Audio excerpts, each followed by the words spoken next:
That's just how we do it here.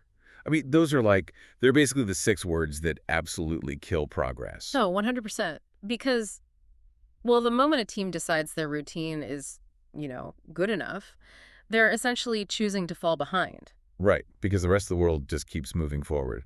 Comfort zones are actually incredibly dangerous like that. Yeah. So, welcome to the deep dive, everyone. Glad to be here. Today, we are looking at continuous frontline improvement. We're using a professional development guide to figure out how you can spot hidden waste, test solutions without causing complete chaos, and just transform your workplace. Yeah, into a place that is always getting better. But to break out of that good enough habit, you actually have to see the flaws that you've gotten so used to. Which, I mean, that brings us to the Japanese concept of going to the gemba, right? Exactly. The real place. Yeah. The premise is super simple. The truth isn't sitting on your desk in some polished report. You have to physically go out to the workplace. Right. Reading a report is honestly a lot like, well, it's like staring at a vague check engine light on your dashboard. That is a great way to put it. It tells you something's wrong, sure. Yeah, but going to the gemba is like actually popping the hood and finding the smoking wire yourself. And when you pop that hood, your senses are your earliest warning system, right? Waiting for a gauge to register a problem is just, well, it's waiting way too long. Like you actually have to use your senses. Oh, absolutely. During a jumbo walk, you're actively sniffing the air for, say, a scorched belt, or you're listening for the whine of a failing bearing. Wow, so literally feeling a machine casing for abnormal vibrations long before things completely go south. Yeah, exactly. But once you find that smoking wire, the instinct is to just tape it up and get back to work. Right, applying a quick Band-Aid. Mm. But the guide really pushes a system called TWI, Training Within Industry. And their job methods program is all about breaking a routine task down to its absolute smallest parts.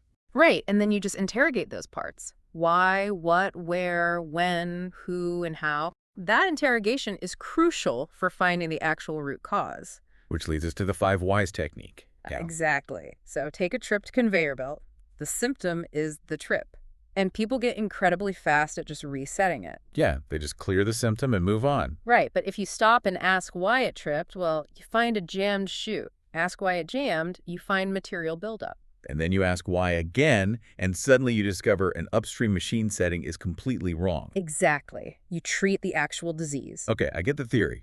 But in practice, if I walk up to a stressed-out operator and just ask why 5 times, aren't they going to think I'm pestering them like an annoying toddler? I mean, they might if you frame it as an interrogation of them. But it has to be an interrogation of the process. You fix that upstream setting, and the belt stops tripping entirely. Okay, but fixing that setting is only half the battle. Right. Like, if I just change a machine setting on a whim, I might break something further downstream. Which is exactly why you run a testing loop before rolling anything out globally. The guide breaks this down into the PDCA cycle: plan, do, check, act. Right, and the critical piece there is testing small, like altering the process on just one single workbench first. Yeah, and then performing what they call an honest check. An honest check? That sounds incredibly difficult. I mean, human nature makes us want our ideas to succeed. Nobody likes admitting their bright idea failed. It is hard, yeah. An honest check means defining what failure looks like before you run the test, so you aren't tempted to move the goalposts later. So you prove it works where mistakes are cheap, and only then do you scale it. Precisely. And remember, none of this happens in a vacuum. The people doing the work daily see things managers never will. You have to foster psychological safety. Right, explicitly engaging the quiet workers, like during a toolbox talk, try just asking, what would you change? You have to make it safe to throw out half-baked ideas. And when one of those ideas actually works, you have to credit them by name. When an operator's idea is implemented, you aren't just fixing a machine.